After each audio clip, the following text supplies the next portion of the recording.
If you live in an old, poorly insulated home, one of your biggest priorities is probably insulating the attic, as a lot of heat loss that occurs in a building is through the roof. But insulating an attic the wrong way can quickly lead to condensation and mold issues and the rapid degradation of the sheathing and the roof structure.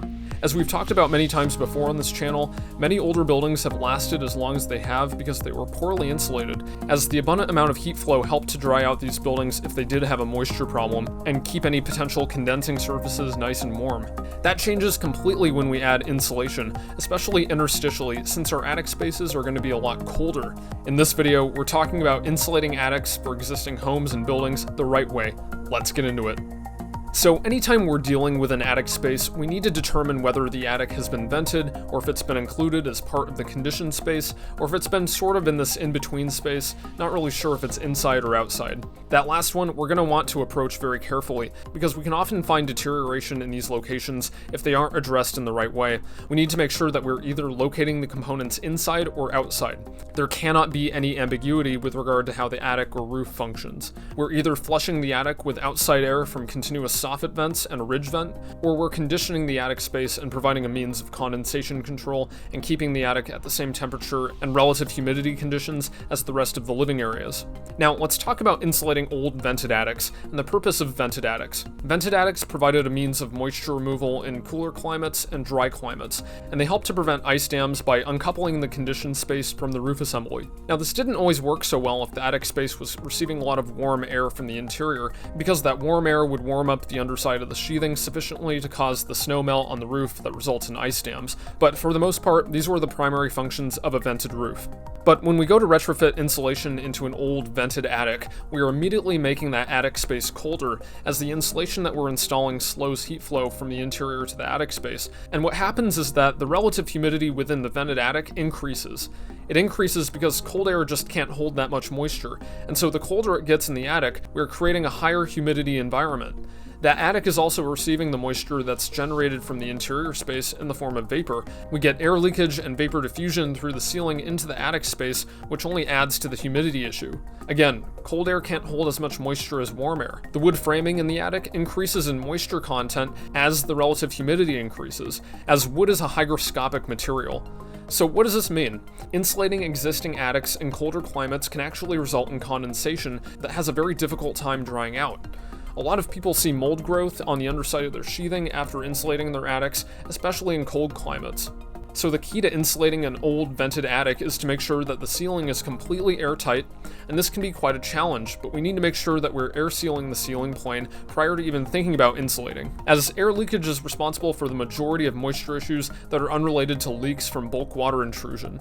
Now, we have several options when it comes to air sealing an existing vented attic. The first strategy is to go up into the attic space and find every single recessed fixture, recessed can, and holes in your top plates for both exterior and interior walls, and thoroughly air seal them using a combination of expanding foam sealants and airtight enclosures around those recessed fixtures. Now, airtight enclosures can take many different forms, and you can build them yourself with rigid foam insulation like polyiso, and either tape or seal around it with expanding foam sealant or an elastomeric sealant or caulking. Sometimes you need to use a fire-resistant caulking material or an expanding foam if those recessed lights aren't rated for insulation contact.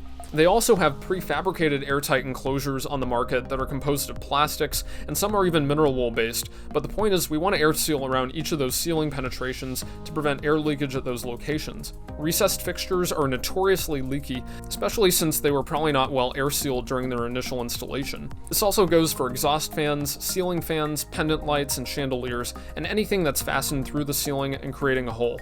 Now, obviously, there's a problem with this strategy, which is that access to the attic is usually pretty limited, and when you have a more shallow roof pitch, it can be really difficult to air seal around those penetrations, and so depending on the layout of the roof, venting the attic may not even be a viable option. The second strategy that we can use to air seal an existing attic is to use an aerosolized sealant system. What do I mean by aerosolized sealant? Over the last few years, several companies have released a water-based aerosolized sealant product that gets sprayed into the air, and then the building is pressurized to drive that sealant towards any air leaks. You can also temporarily close off the vents in the attic, depressurize the house, and spray the airslide sealant into the attic space so that it fills all those little air leaks from the top down. And this is really beneficial in retrofits where you don't want to potentially ruin or damage any interior finishes. This is really useful stuff if you need to air seal a vented attic and if the options are limited. Another strategy that can be used to air seal a vented attic space is to install an airtight smart vapor retarder membrane on the underside of the ceiling joists or the rafters. This strategy is often what we end up using in new construction for vented attics, but if you're able to remove the drywall at the ceiling level, and if you don't have very many irregularities in the building geometry, this is a great method for ensuring that the ceiling remains airtight. We can also use taped rigid foam board or sealed rigid wood fiber board to air seal the ceiling plane if we're able to remove those interior finishes to access the underside of the framing. And again, we want to make sure that those are well air sealed to any penetrations into the top plates of both interior and exterior walls. So pick any of these air sealing strategies and stick with it when you go to insulate an existing vented roof. Now, when it comes to insulation itself, you can use any blown in or unfaced batt insulation of your choosing, whether it's blown in cellulose, mineral wool, sheep's wool, wood fiber, denim, hemp. They all work. Just make sure that each rafter or truss bay is vented continuously at the soffits, and make sure to install a baffle at the top plates to prevent insulation from clogging the soffit vents. Now, when it comes to conditioned attics, not unvented but conditioned, we can insulate the roof in a way that helps to preserve the structure for many more years, as we're containing all of those moisture-sensitive components within the conditioned space, and overall, we're in a better position to have a better performing roof. When it comes to insulating a conditioned attic, our options are either to install rigid insulation outboard of the sheathing at an appropriate ratio relative to the climate zone to prevent condensation. This is the best strategy that will ensure long-term success, but it also happens to be the most expensive strategy, as we need to install a couple layers of rigid insulation, a new air barrier installed between the rigid insulation and the sheathing, an additional layer of sheathing, and a new underlayment and the roof covering. If we're building in a cold climate, we have the additional step of installing sleepers or outriggers to provide a ventilation channel between the new roof sheathing and the rigid insulation in order to prevent ice dams. Remember what we talked about earlier, vented roofs help to prevent ice dams by uncoupling the heat loss from the building from the roof covering. We have a whole video discussing this in depth, which you can watch up here. We have a couple other options as well. We can spray closed cell spray foam on the underside of the sheathing between each rafter or truss bay at a thickness sufficient to prevent condensation, and that's going to vary depending on your climate zone. However, we've dealt with many spray foam issues when it's applied within the interior pressure boundary, as we found that spray foam has a tendency to off-gas quite a bit, even long after the initial installation, sometimes several months to even over a year, and those off-gassing chemicals can be irritants, especially to those who are sensitive to chemicals and odors. We generally recommend avoiding spray foam if it's installed on the inside. If we're building in a warm climate, we can actually use netted blown-in insulation in isolation if we combine it with a vapor diffusion port installed at the ridge. A vapor diffusion port is simply a watertight and airtight but vapor-open membrane that's installed at the ridge, allowing moisture that accumulates at the peak of the attic to dry out, rather than become trapped. The condensation risk is low enough to where the vapor diffusion port can handle the moisture generated from the interior, as relative humidity is generally lower. We also want to provide a means of mechanical ventilation to that attic space, as we still need the space to be conditioned. Finally, if we're building in a colder climate or a mixed climate where we still have a condensation risk throughout much of the year, we can combine this vapor diffusion port strategy with a taped smart vapor retarder membrane, which will prevent air leakage that could deposit moisture on the backside of the sheathing, while providing some forgiveness to the assembly if moisture happens to find a path into the cavity, as moisture can either dry out back to the interior through the smart vapor retarder membrane or through the vapor diffusion port. We also recommend installing a new self-adhered or fully adhered roof underlayment in combination with this technique to avoid drawing air towards any sheathing seams or penetrations. It's also a good idea to use a ventilated roof covering with this strategy, such as a standing seam metal roof or cedar shakes.